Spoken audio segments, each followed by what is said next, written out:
உணர வேண்டிய முக்கியமான காரியங்கள்ல ஒன்று, நம்ம கிடைக்கிற நன்மைகள் எல்லாவற்றுக்கும் தேவனே காரணமா இருக்கிறார். அவரிடத்திலிருந்து நமக்கு வருது. எதுவுமே நம்முடைய அறிவோ ஞானமோ பெரிய பிரயாசமோ இவைகளினால் அல்ல. ஆண்டவருடைய கிருபை தான் நம்மளை ஆசீர்வதித்து நமக்கு நன்மையை கொடுக்குது.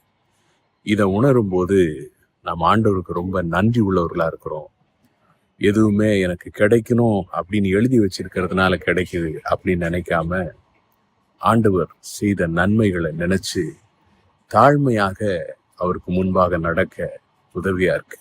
அது மட்டும் இல்ல, நமக்கு இவ்வளவு கொடுத்திருக்கிறாரே, நாம் அவருக்கு கொடுக்க வேண்டும்.